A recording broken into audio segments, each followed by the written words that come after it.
Hi friends, welcome to ROJAS cooking. இன்னைக்கு நம்ம சேனல்ல பால்கோவா பால் பவுடர் வச்சு எப்படி செய்யறதுன்னு பார்க்கலாம்.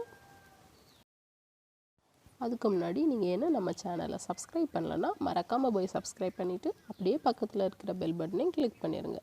அப்பதான் நான் போடுற வீடியோஸ் எல்லாம் உங்களுக்கு உடனுக்குடனே நோட்டிஃபிகேஷனா வந்து சேரும். இன்னைக்கு பால்கோவா செய்யறதுக்காக நான் 1 டம்ளர் அளவுக்கு பால் பவுடர் எடுத்திருக்கேன்.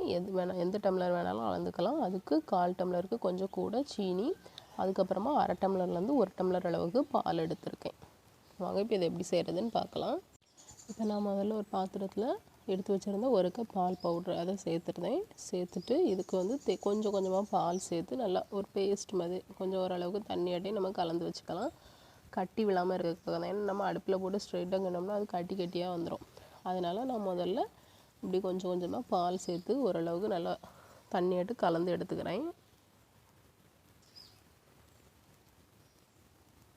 நான் வச்சுருந்த 1 கிளாஸ் பாலுமே சேர்த்து நல்லா கலந்துட்டேன். உங்களுக்கு வந்து நீங்கள் 1/2 கிளாஸ் கூட சேர்த்துக்கலாம். இந்த அளவுக்கு தண்ணியாக கலக்கன்னு வேண்டாம். கொஞ்சம் ஓரளவுக்கு அந்த கட்டி இல்லாமல் நம்ம கலந்து எடுத்துக்கிட்டாலே போதும்.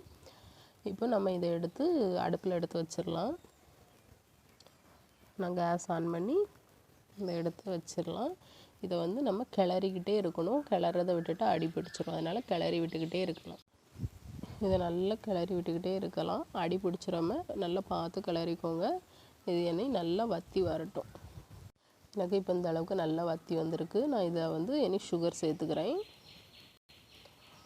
சுகர் சேர்த்து நல்லா கலந்து விட்டுலாம். உங்களுக்கு இனிப்பு ஏற்றால சேர்த்துக்கோங்க. கொஞ்சம் உங்களுக்கு நிறைய இனிப்பு வேணும்னா கொஞ்சம் கூட சேர்த்துக்கலாம்.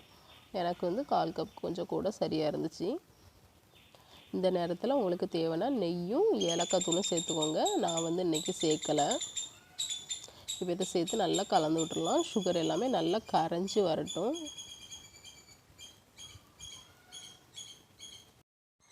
அவ்வளோதான், எனக்கு வந்து ரெடி ஆகிடுச்சு. உங்களுக்கு வந்து இந்த அளவுக்கு வரண்டாம் அப்படின்னாக்கி நீங்கள் இதை கொஞ்சம் முன்னாடியே இறக்கிடலாம். எனக்கு வந்து நான் பீஸ் போடுறதுனால நான் இந்த அளவுக்கு நல்லா கிளறி எடுத்திருக்கேன். இப்போ நான் இதை வந்து நெய் தடவைனா ஒரு பாத்திரத்துக்கு மாற்றி ஆற வச்சு பீஸ் போட்டு எடுத்துக்கிறேன். அவ்வளோதான் ஃப்ரெண்ட்ஸ், ரொம்பவே சூப்பராக ஈஸியாக பால்கோவா பால் பவுடரில் ரெடி பண்ணியாச்சு. இதில் உங்களுக்கு தேவைன்னா விருப்பமான நட்ஸ் எது வேணாலும் வச்சுக்கோங்க. முந்திரி, பிஸ்தா, பாதாம் எது வேணாலும் வச்சுக்கோங்க. நீங்களும் இதேமாதிரி செஞ்சு பாருங்கள். செஞ்சு பார்த்துட்டு எப்படி இருந்ததுன்னு எனக்கு கமெண்ட்டில் சொல்லுங்கள். இந்த வீடியோ உங்களுக்கு பிடிச்சிருந்துன்னா லைக் பண்ணுங்கள், ஷேர் பண்ணுங்கள், சப்ஸ்கிரைப் பண்ணுங்கள். தேங்க்யூ.